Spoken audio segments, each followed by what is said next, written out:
दोस्तों नमस्कार। Target with study Prayagraj channel में आप सभी का स्वागत है।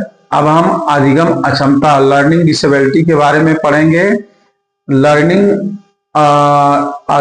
अधिगम अक्षमता को सर्वप्रथम अधिगम अक्षमता शब्द का प्रयोग सर्वप्रथम 1963 में सैमुअल क्रिक द्वारा किया गया था।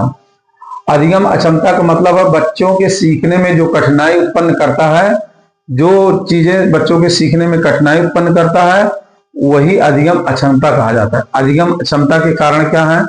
अनुवांशिक प्रभाव। अनुवांशिक प्रभाव का मतलब होता है अगर मम्मी पापा बच्चे के मम्मी पापा या उसके 2-3 पीढ़ियों में अगर जो है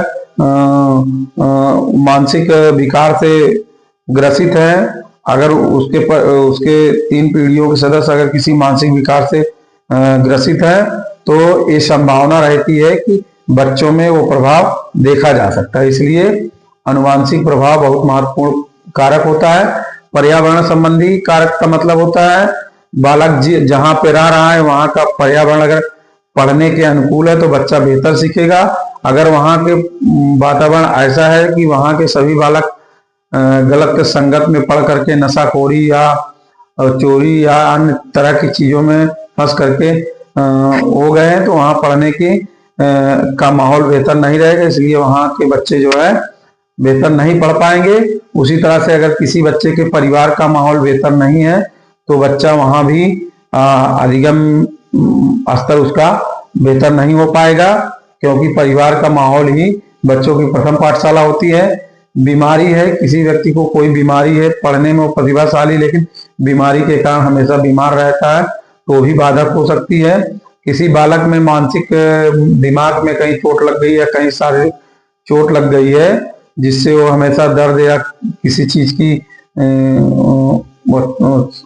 दर्द या अन्य तरह की चीजों से परेशान रहता है तो उसमें भी सीखने की अक्षमता होती है।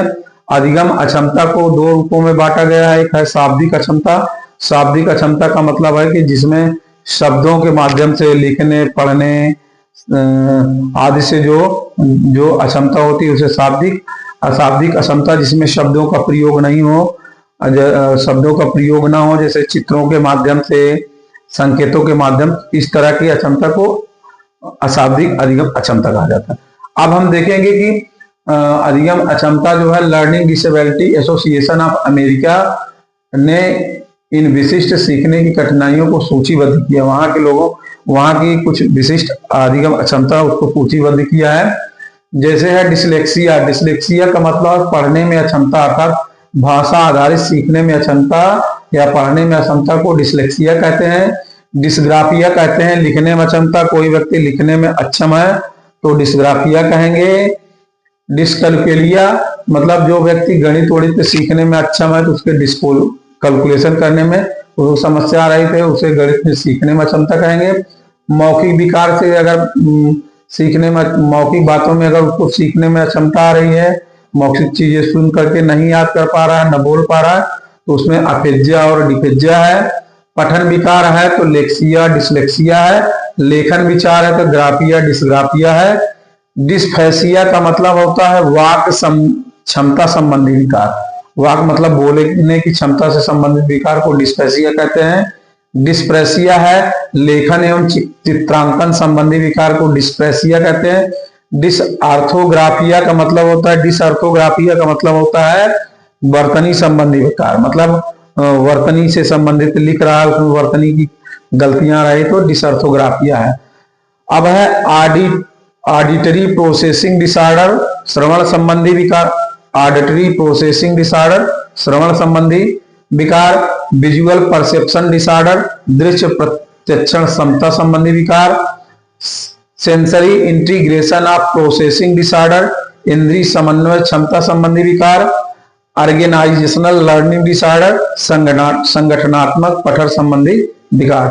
इस प्रकार से कुछ ये विकार हैं जो कि बच्चों के पढ़ाई में बाधा उत्पन्न करते हैं। तो इसको हमने बेहतर तरीके से समझा।